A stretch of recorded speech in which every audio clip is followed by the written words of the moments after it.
una producción de Radio Política. Política en Acción, presenta Charlas de Café con sabor a política.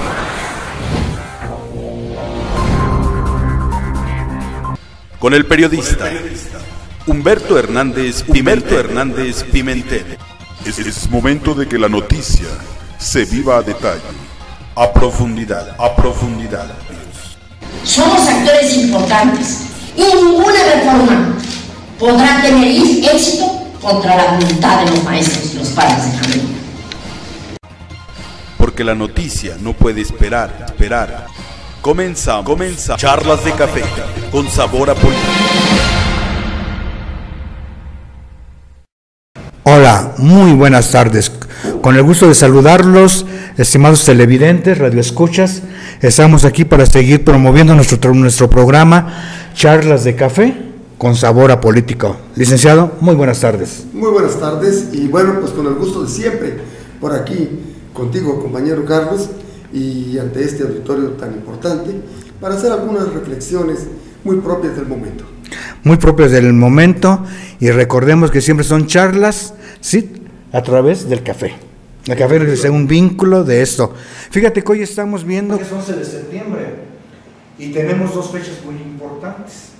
11 de septiembre de 1973, una de las agresiones más brutales que ha tenido un país latinoamericano por parte del gobierno norteamericano a través de la compañía y la agencia ITT, la Internacional de Teléfonos de Estados Unidos, contra el presidente de la Unidad Popular en Chile, Salvador Allende. Que un saludo, un respeto para el triunfador de la única revolución democrática que llevó a un candidato socialista a la presidencia de un país.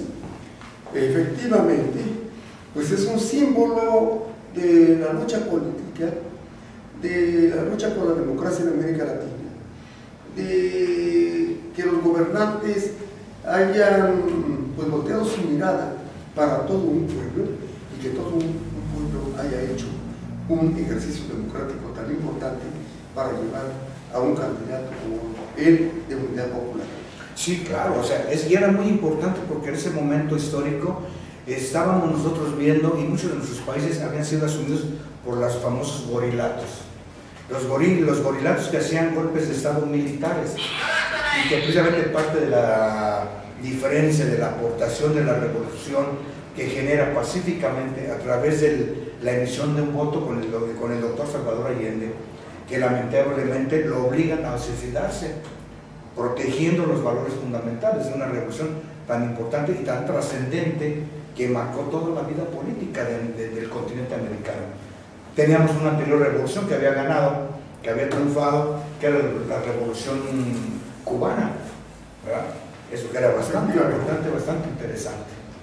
Sí, desde luego que seguramente la actividad, la obra de Allende se inscribe dentro de esos combates tan importantes que los pueblos de América Latina y el mundo pues han venido en todos los tiempos por mejores condiciones de vida, por participar cada vez más en sus propios destinos y de plano por defender sus recursos económicos, recursos naturales, y aprovecharlos de manera pues autónoma y en contra del gran capital transnacional. Antes decíamos en contra del imperialismo, otras veces hemos dicho en contra de las grandes potencias, pero siempre, desde luego, en contra de los enemigos externos también. Fíjate qué importante, porque lo que acabas de mencionar, puesto que a final de cuentas esa es la esencia de la agresión del norte contra el sur. Sacar, explotar todos nuestros recursos naturales y vender barata la mano de obra. ¿Qué está significando eso? La agresión constante que hemos tenido desde entonces. Es decir, la preservación de la independencia política por un lado y la lucha por alcanzar la independencia económica de cada una de nuestras naciones soberanas. Esa es la lucha constante desde el siglo XVI que tenemos, el saqueo de nuestras materias primas en beneficio de los grandes imperios y el sometimiento del sur. Y si vemos, nos imaginamos el planeta Tierra, veremos que los países que están en el sur siempre son los expoliados, los explotados, tanto en mano de obra como explotar sus bienes materiales, sus materias primas. Efectivamente, pero también vemos que será por esas condiciones históricas, por esas condiciones de orden social inherentes a la propia región, que hoy, por ejemplo, los observamos también a los países, a los pueblos del sur, levantados en contra del capital transnacional, ahora en condiciones históricas diferentes, pero por ejemplo ahí tenemos a Venezuela, ahí tenemos a Bolivia, ahí tenemos a Argentina mismo, Chile también, Ecuador, sí, envuelto en un conflicto a veces gubernamental con el régimen actual, pero siempre pensando en la libertad de estas poblaciones para delinear su propio futuro. Asumiendo la explotación de sus bienes naturales, del petróleo, del maíz, de todo lo que es esencial para nosotros, y que muchas veces estos países son limitados. ¿Por qué? Por las grandes tecnologías del mundo occidental, de los grandes imperios, pues ellos producen y hacen que los precios de nuestras materias primas bajen mucho. Parte de la crisis que estamos viviendo del acero, de lo que está sucediendo con China, de la devaluación de nuestras monedas en nuestro país o en muchos de nuestros países, es precisamente esa manera en que China se está comportando y que muchos estamos padeciendo. Son crisis que provienen de años, no es de ahora. Es la gran manipulación de los grandes capitales, de las grandes potencias mundiales económicas. Exactamente. Son leyes de carácter social y económico inherentes a regímenes como el que vivimos hoy en todo el mundo, ¿no? El régimen capitalista en la era de la globalización. La globalización, y tenemos también el imperialismo. Parte de este otro 11 de septiembre que nos hacen creer, ¿sí?, que fue la agresión del mundo musulmán, del mundo oriental, hacia la primera potencia imperialista capitalista, que es Estados Unidos. También estamos ahora recordando ese hecho que nos dicen, que sugieren que fueron agredidos los norteamericanos. Creo que tú y yo sabemos y hemos recibido mucha información, tanto en los medios, directos o indirectos, qué es lo que pasa, esa agresión que recibe según Estados Unidos a sus símbolos más importantes, que vienen siendo las Torres Gemelas, sí, y también del Pentágono. A mí me parece en lo particular, no sé tú qué opines, que esa es una autoagresión para colocar humo en el pueblo norteamericano y desviar la atención verdaderamente del desgaste del imperio y de la injusticia que hace el imperio americano en muchas partes del mundo, que ha incendiado países en el oriente, en América Latina, donde tú gustes, siempre hay intereses que quieren imponer el imperio, y el pueblo americano, tenemos amigos norteamericanos, muy buenos amigos, pero como imperio, evidentemente, que a todo el mundo lo tiene saboteado, lo tiene limitado, no lo deja crecer. Así es. Sí, una cosa es la política que realizan los gobernantes norteamericanos, desde luego sustentados en los monopolios estadounidenses, para agredir a los pueblos del planeta, a los que más se puede, sobre todo donde hay petróleo, donde hay gas natural, donde hay uranio, donde hay elementos que les permiten a ellos realizar agresiones armadas, desatar guerras, alentar conflictos entre los pueblos, y todo ello, una política que estoy de acuerdo contigo, compañero Carlos, la realizan los gobernantes, no el pueblo estadounidense. Y entonces lo hacen para justificar su intervención en pueblos como Irak, como lo han hecho ahí donde hay petróleo. Con Siria, con Palestina, en donde ven que hay posibilidades de armar conflictos para alimentar la carrera armamentista, la venta de armas, por un lado, por el otro, para pues alentar conflictos que han estado por allí subyacentes de manera histórica, para que, dadas las desestabilizaciones que ellos organizan, poder entrar a apoderarse de los recursos naturales. Claro, y aparte de eso, saber y entender que en el mundo hay muchas bases militares y que para ellos una agresión de esa naturaleza ponen en riesgo su seguridad nacional. Yo me pregunto en nuestro país, ¿que nosotros no tenemos también ese derecho que muchas de las agresiones cada país puede decir, puede mencionar, ¿sabe qué? La seguridad nacional de mi pueblo, de mis intereses, está siendo agredido por una política tan agresiva, tan comercial, que a final de cuentas para Estados Unidos su Dios es el dólar. Y vamos a seguir manteniendo ese tipo de agresión si los pueblos no nos unimos, si los pueblos latinoamericanos del Medio Oriente no hacemos respetar y que nos dejen a nosotros en nuestra necesidad de desarrollo, pues también tener un beneficio de nuestras materias primas. Claro, pero en el caso nuestro, como bien lo señalas, parece ser que es toda una complicidad de nuestros gobernantes con los intereses de los monopolios norteamericanos para la entrega de nuestros recursos energéticos, por ejemplo. En este momento, desde un punto de vista muy personal, vemos que la reforma energética no es más que la entrega del petróleo y de la electricidad al capital extranjero y particularmente al capital norteamericano. Entonces, pues nos quedamos, ¿qué medidas positivas van a ser esas para el desarrollo económico del país?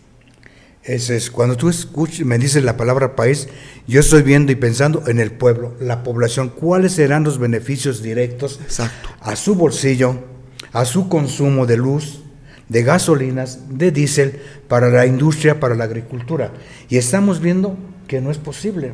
Como está diseñada la reforma hasta ahorita, y lo podemos ver en cualquier parte de nuestro país, la electricidad comenzó a subir de precio.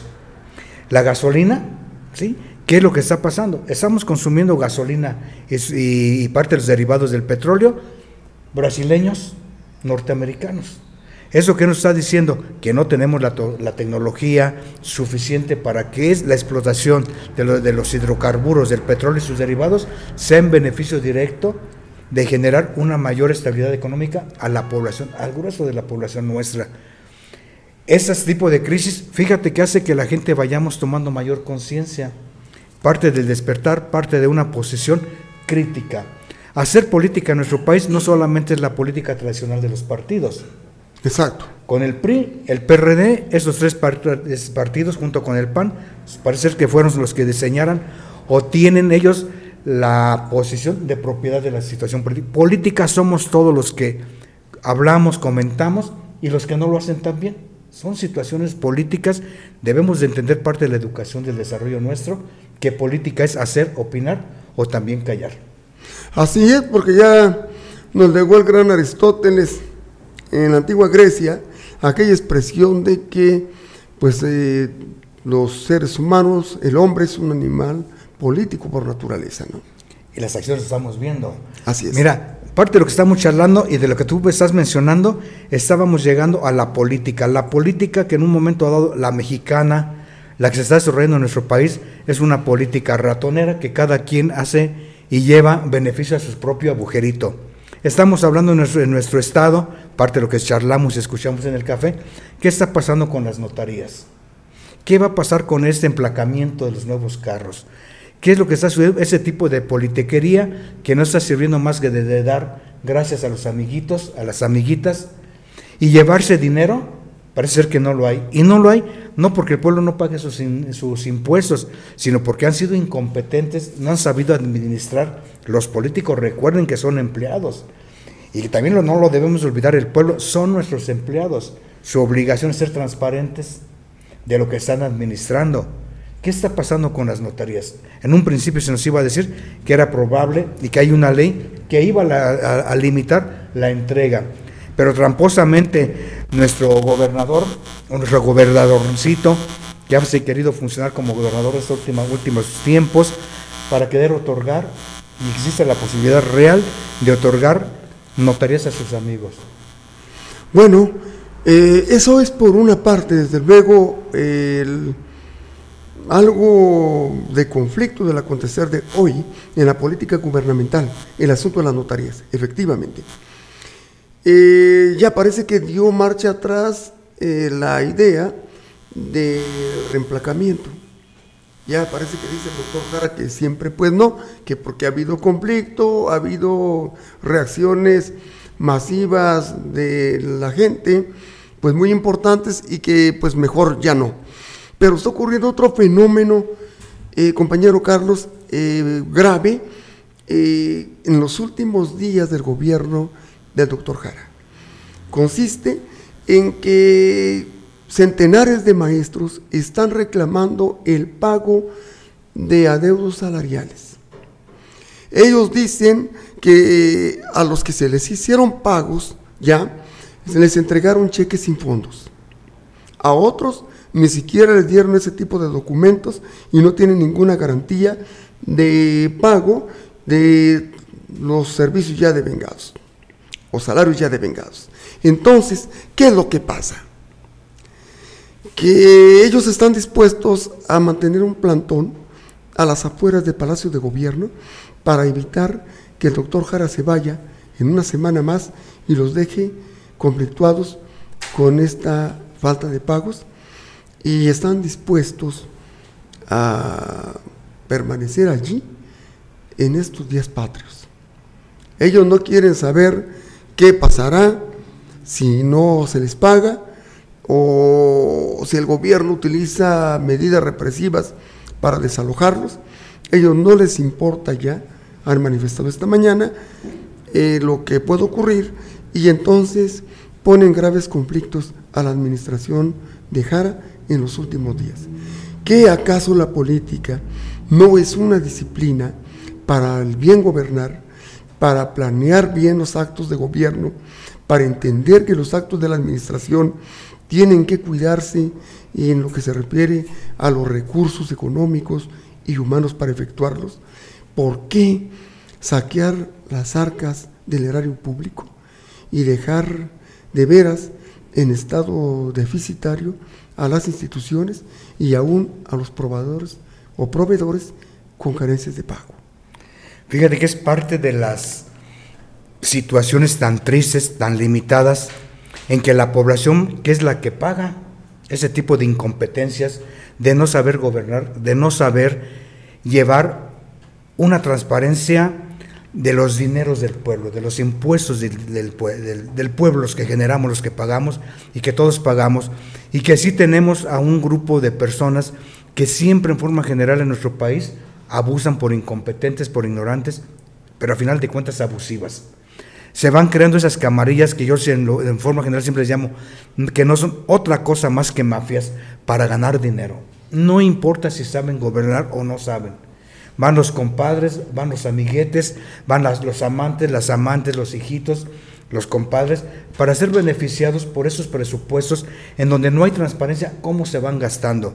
En lo que tú hablas, a mí me parece que este problema económico de nuestro estado proviene desde la época de uno de los Cárdenas, un señor que parece ser que tocaba muy bien los tambores, que sonreía mucho, y que a final de cuentas endroga nuestro estado de una manera bárbara, brutal, que fue cómplice de las diferentes legislaturas en las que no exigieron hacia dónde se va ese dinero y por qué no se aplica a los rubros a los que está previsto, y sacaron de un agujero a otro, de tal manera que el día de hoy nos están diciendo que faltan 500 millones de pesos para cubrir las quincenas hasta septiembre de los profesores. Eso es a nivel del gobierno del estado. Del estado, exacto. Pero en el ayuntamiento, en declaraciones recientes del presidente municipal, Alfonso Martínez, así es, él señala que el presidente que salió a Bud,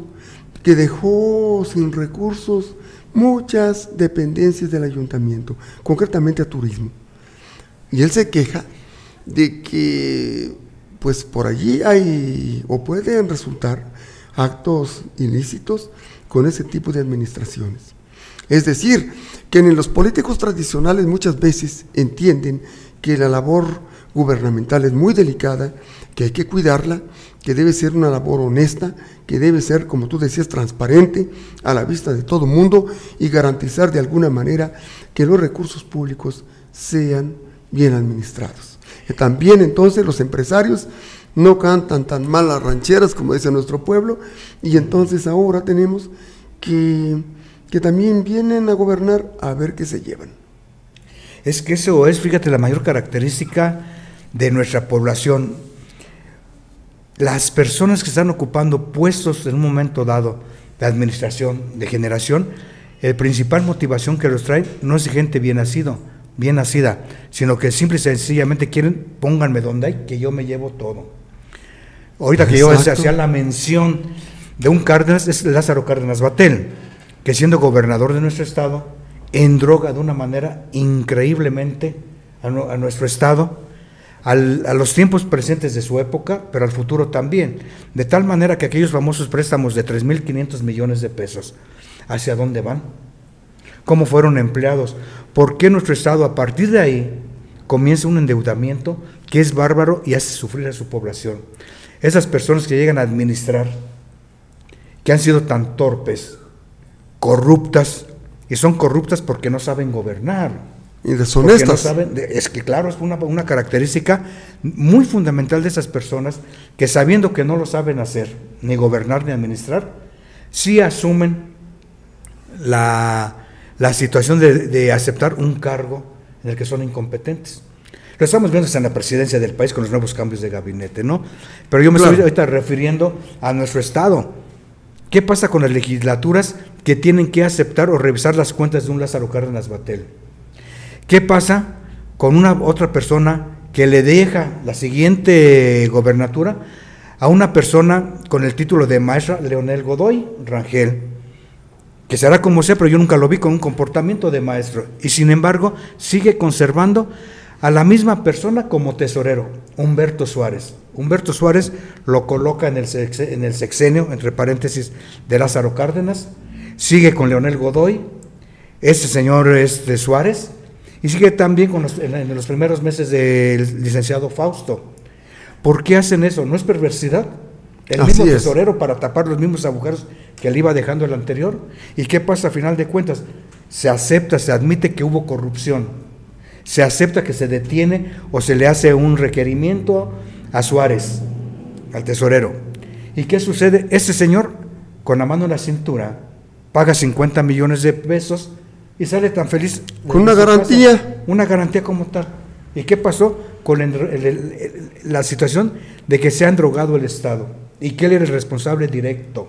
Sí, se trata de una complicidad de plano, ¿no? Claro. Sí, de actos ilícitos a derechas, como dice nuestra gente, y pues es imposible ocultar que se trata de una conducta hasta delictuosa y no se ha procedido en términos de la ley. Pero claro, pues vivimos fuera del Estado de Derecho. Bueno, los gobernantes que hemos tenido hasta ahorita, y yo hablando específicamente, estamos hablando en un momento de Lázaro Cárdenas Batel como gobernador, del licenciado Godoy como gobernador, de Humberto como gobernador, de Fausto como gobernador posteriormente. Tenemos también a Reina, a Jesús Reina. Como gobernador también. Como gobernador, a Jara como gobernador. Y lo más increíble, lo que me resulta de un país donde tenemos que tomar más acciones políticas, la población no los va a enjuiciar a Silvano, no va a enjuiciar ni a Godoy, ni va a enjuiciar a Leonel Godoy, a Lázaro Cárdenas Batel. Nada más va contra Fausto, contra Reina y contra Jara. ¿No te parece ya tendencioso, antes de que sea gobernador, el ingeniero Silvano? Y ya nos lo dijo en voz viva. Nada más, vamos a ver cómo están las cuentas con Fausto, con Jesús Reina y con Salvador Jara. ¿Qué está pasando? Y la población civil, ¿qué estamos haciendo? Me gusta mucho lo que hemos estado comentando contigo acerca del no emplacamiento. La población social, a través de sus organizaciones civiles, está diciendo, no, basta, no sean más sinvergüenzas. El presidente de la República, por un lado, dice, no va a haber más impuestos, pero en Michoacán, dice, pero va a haber emplacamiento. Mencionábamos en nuestro programa anterior, ¿qué les parece que ese negocio de las placas nos va a costar a nosotros 150 millones? Pero nosotros como ganancia vamos a recibir 1.500 millones, aceptado y dicho por ellos mismos. Híjole, pues qué condiciones tan adversas seguimos teniendo en nuestra política michoacana a nivel de nuestros gobernantes.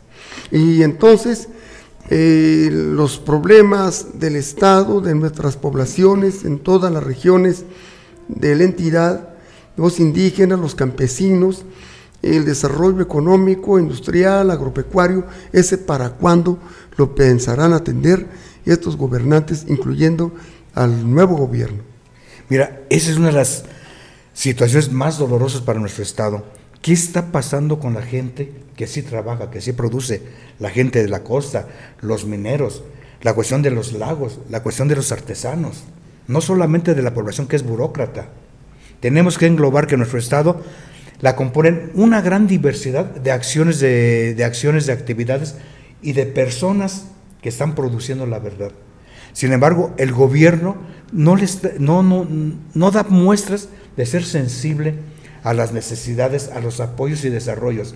Si te fijas, muchas de las entrevistas la gente dice, no quiero que me regalen, nadie queremos que nos regale el gobierno nada.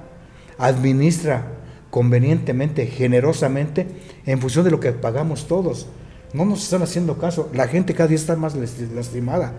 Existimos muchas personas que somos víctimas de los famosos daños colaterales. Así es. Y al gobierno no le importa nada. Y estoy hablando desde los profesores hasta el más humilde de los campesinos, pero que cuenta y produce y se gana los alimentos con su trabajo. Sin embargo, la agresión que reciben por parte del Estado, ¿cuál viene siendo ahorita? La represión. Sí, muy tremenda. Es más, dicen a nivel del gobierno federal en estos días que está garantizada la tranquilidad del país con motivo de las fiestas patrias, porque han estado enviando contingentes importantes del ejército a varias partes de la República. Han estado organizando ya a las fuerzas policíacas para garantizar la paz en esas festividades. Sí, ¿y qué? Pero ¿qué se piensa hacer para atender los reclamos de pobreza, de hambre, de injusticia, de desempleo, de intranquilidad por la violencia que viven nuestras poblaciones? ¿Eso qué? Lo estamos viviendo. Mira, si nos están diciendo por datos del INEGI que el 60-70% de la gente está en pobreza y que tenemos 15 millones de mexicanos en la superpobreza, significa que el día de hoy, si les va a ir bien, van a comer una sola vez. Híjole. Entonces, eso es mucho dolor que nos causa al país, en un país que pudiendo tener todo, puesto que el país es tan generoso en toda su producción natural, ¿sí? La gente se nos está muriendo de hambre. El frijol que estamos comiendo, ¿sí?, brasileño o africano. Los chiles que estamos saboreando vienen siendo chinos. La gasolina extranjera. O sea, que todos nuestros bienes, materias primas, no están siendo para beneficio de nuestro pueblo. El pueblo está dolorido, señores. Entiendan de una vez por todo. Tengan terror el día que el México bronco se despierte. Y no está muy cerquita. No tengan miedo a la palabra revolución. Más bien no muy lejos. Cuando hay hambre, exacto, cuando tu hijo se te está muriendo, que no tienes para tus padres medicina, aquí lo están acorralando. Exacto. Y en Michoacán tenemos ejemplo claro de gente sinvergüenza, de gente que en vez de haberle ayudado, apoyado en su prestigio, ha sido todo lo contrario. Tenemos gobernantes, tenemos iniciativa privada con una ambición que no tiene fondo. Roban, saquean y se quedan tan tranquilos y parece ser que les tenemos que dar las gracias y rendirles pleitesía. No, y eso es cierto.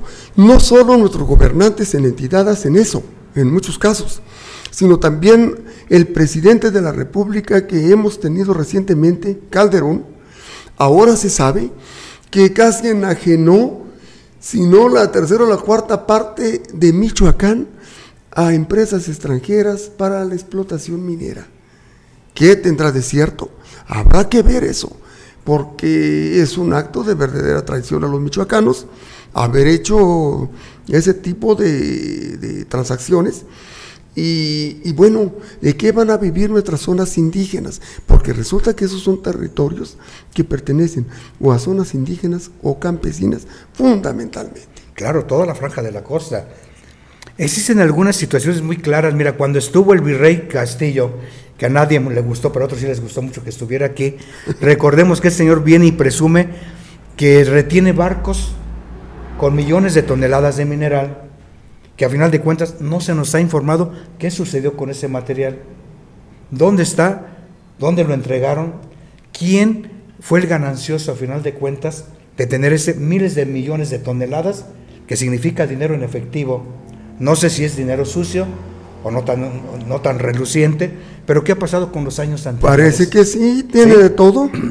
Tenemos nosotros personajes muy importantes, y aquí se me viene un reportaje que se le hizo al ingeniero Cuauhtémoc Cárdenas hace como unos 8 o 10 años, donde se le declaraba el ganadero número 1 en Latinoamérica con el mejor registro de reses finas. ¿Qué ha pasado con esos El personajes? Rancho Galeana será uno que conocemos en las ferias. Y en Tamaulipas, y en Brasil las propiedades ganaderas, en Cuba, ¿no? Sí. Entonces, tenemos que ver muchas de estas cosas que no por considerarse o autonombrarse vacas sagradas, no se les tiene que criticar y analizar. ¿Cuánto daño nos hemos puesto a pensar, no los que son aplaudidores de otra época, al ingeniero Cuauhtémoc Cárdenas? ¿Qué ha sucedido con él? ¿Cuánto bien o cuánto daño le ha hecho a este país, a este estado? La sola presencia de gente que anda buscando salir en la fotografía.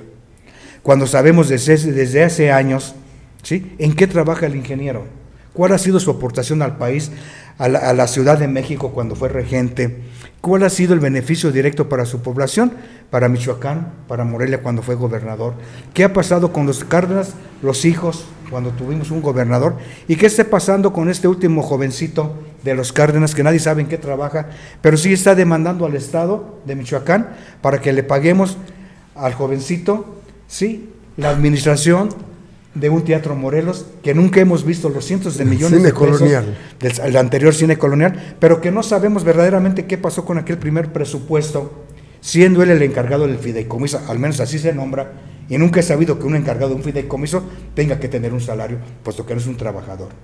¿Qué ha pasado con esos 100 millones primeros, 150 millones después, 1,000 millones para terminar ese teatro? Que lo tenemos desde 2007. Hace 8 años que empezó esa movida. Todavía no acabamos de arreglarlo. Y no es suficiente. Claro. Y no permitía que nadie entrase, ¿sí?, a fotografiar, a ver el testimonio del desarrollo de esto.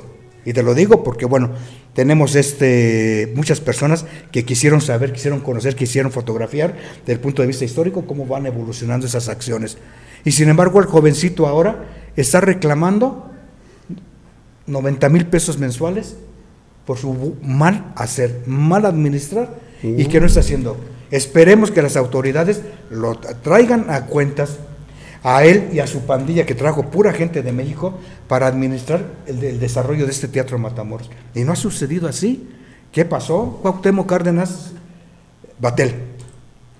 Bueno, seguramente que hay muchos asuntos que necesitan ponerse en orden en Michoacán. Ojalá que con el nuevo gobernador se pueda encontrar por lo menos la posibilidad de empezar a ordenar, a poner en su lugar muchas cosas en el Estado para ver si se puede arrancar con nuevos bríos el desarrollo económico, social y cultural de la entidad. Es una pena, seguramente es una lástima tener un penúltimo lugar en educación en el país, padecer una de las crisis de inseguridad más terribles de todo el territorio nacional. No vayas a Michoacán porque pues allá la violencia no ha cesado para nada. No vayas a Michoacán porque los michoacanos son muy conflictivos y el gobierno y ahuyentando turismo y todo ese tipo de cosas, ¿no? Los maestros ya no dan clases, andan solo en puros conflictos y bueno, pura propaganda negativa, pero sin entender que es todo un sistema y un régimen gubernamental del país el que está en crisis en nuestro México. De veras, el gobierno de Peña Nieto, pues a nuestro juicio no anda nada bien tampoco. Y naturalmente en las entidades tiene que reflejarse también esa crisis de poder que tenemos ahora. Y eso sí, los ricos cada vez más ricos, los pobres cada vez más pobres. Y más pobres. Sí. En cantidad. Y no hay para cuándo se enderece la mirada al desarrollo de nuestras zonas campesinas, volvemos a repetir, a nuestras zonas indígenas, los trabajadores urbanos, como decíamos el otro día. No tenemos aquí establecimientos de fábricas, de factorías, de inversiones de capital que garanticen mayor empleo y en general pues una crisis en la educación también que ya no podemos con ella. Mira, eso que tú me estás diciendo me parece que es importantísimo, y no solamente esperando de la benevolencia del ingeniero Silvano.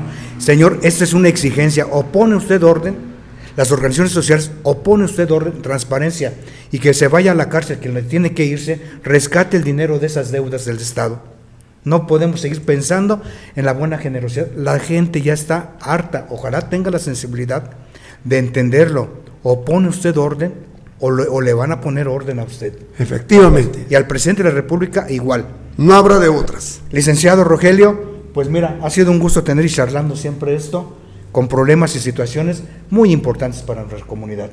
No acabaremos pues nunca, pero hasta aquí, por ahora. Muchísimas gracias, compañero. Hombre, Carlos. al contrario, aquí estamos para servirles. Nada más una recomendación: hay un libro muy interesante para fin de semana que aparece en la Biblia, ¿sí?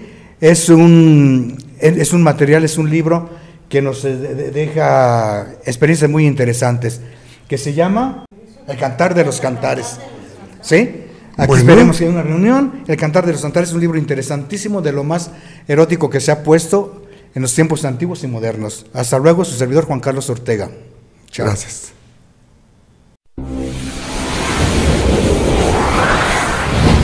Una producción de Radio Política. Café con sabor a política.